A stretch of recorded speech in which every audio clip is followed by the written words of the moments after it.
Hello, magandang araw mga ka-farmers. So, nandito naman tayo sa ating taniman ng ampalaya. So, bali ngayong araw mga ka-farmers ay pangatlong seleksyon na natin sa ating ampalaya. Bali yung harvestan sa ating ampalaya mga ka-farmers ay every Tuesday at saka every Saturday. Then, pag malakas talaga ang pagbunga nating ampalaya at saka magandang panahon, thrice a week tayo mag-harvest. Na-practice natin na thrice a week mag-harvest sa ating ampalaya. Pero bago ang lahat mga ka-farmers, kung baguhan pa lang kayo sa aking YouTube channel, baka naman pwede kayong mag-subscribe sa aking YouTube channel. Kung sakali man gusto po kayong makisabay sa pagtatanim at pagiging farmer ng mga vegetables. So, huwag kayong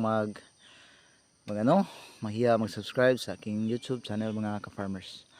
Okay, so ngayon mga farmers, survey muna tayo sa ating ampalaya. Check natin kung wala bang mga dumi ng uod.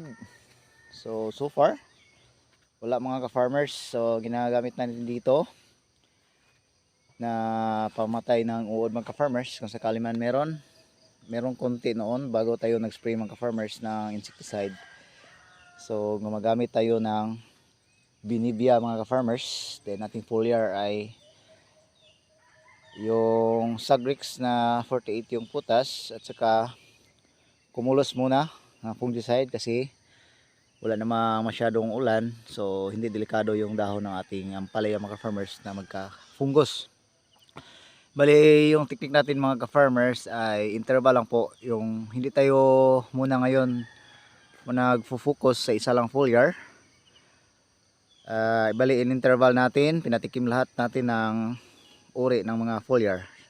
So meron tayong Nimis, Saturan, meron tayong Cumulus, meron tayong mga ibang produkto na sa ibang mga kumpanya. Ito ginagamit natin lahat mga ka-farmers. Hindi muna tayo naki-focus sa isang foliar at saka yung mga insecticide mga ka-farmers sa ngayon. Bali, yung ginagawa natin dito mga ka-farmers, everyday tayo nagpapatubig, so wala tayong tigil sa pagpatubig kahit man merong kunting pag-ulan dito sa area. Last natin harvest mga farmers noong last Tuesday, so kunti pa yung nasilik natin, mga 60 ata siguro kilos mga ka-farmers. Then sa ngayon, pang third selection, parang lumalaki na talaga yung natin, yung ampalaya, kasi hindi pa talaga over ito, pero maganda talaga kasi malalaki talaga. Okay, so meron tayong nahinog nga ka-farmers. So ano bang dahilan dito kung bakit ito po ay nahinog? Hindi naman mahina yung katawan ng ating ampalaya, pero meron talagang mga bunga ng ating ampalaya mga farmers na ito po ay maghihinog. So ano ba ang pwedeng rason nito kung bakit meron tayong nahihinog na bunga ng ampalaya kahit sa maliit pa lang na edad? So, unang rason po dito mga ka-farmers, ito po ay nakagat ng insekto nung bata pa. Kaya hindi natuloy yung paglaki ng bunga ng ating tanim.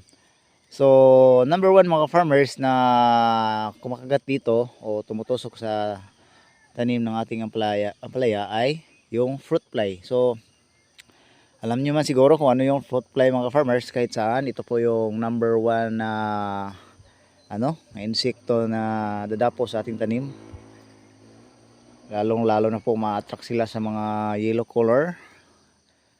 So hindi pa masyadong dito, wala pa tayong mga nahinog, pero kadalasan noon sa aming pagtatanim ng ampalaya kapag tuwing tag-init mga farmers ay palagi talagang mayroong nahinog ng ating mga bunga. So ito mga farmers, kunin natin, meron yan talagang sa ilalim mga farmers, nakagat ito ng uod. So hindi lang na minsan mga farmers pag biyakin natin meron talagang marag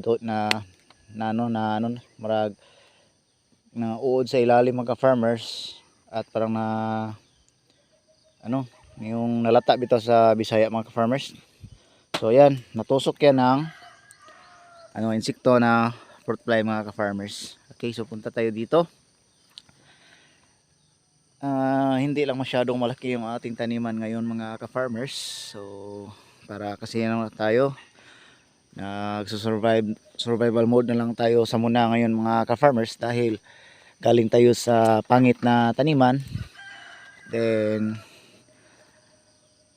hindi naman kasi usually tayo mga farmers na practice natin na kahit anong mangyari, ang palaya talaga yung ating main days mga ka-farmers. So parang kung wala tayong ampalaya, mahina talaga yung income natin mga ka-farmers dahil yung ampalaya ay pag income ang pag-usapan mga ka-farmers ay malaki talaga ang pera dito. So hindi tulad ng ibang mga taniman na mag-harvest ka every 15 days. So matatagalan pa tayo, palaging kulang yung income natin kasi every 15 days. Hindi tulad ng palaya mga ka-farmers na tayo po na pwedeng mag-harvest every other day or every 3 days. So depende lang sa atin o hanggat kaya yung bunga ng ating ampalaya mga ka-farmers. So balik tayo sa ating topic ng ampalaya. Mamaya mga ka-farmers, mag-harvest muna kami. So pinakikita ko lang yung area bago natin mag-select ng malalaking bunga mga ka-farmers. Bali malapit na pong may sara yung ating atip mga ka-farmers dahil palagi tayong nagpapatubig para hindi talaga sila naapektuhan sa tag-init mga ka-farmers. Pero doon tayo bumabawi sa patubig na palagi talagang basa yung lupa na dinadaanan ng mga ugat ng ating tanim mga ka-farmers.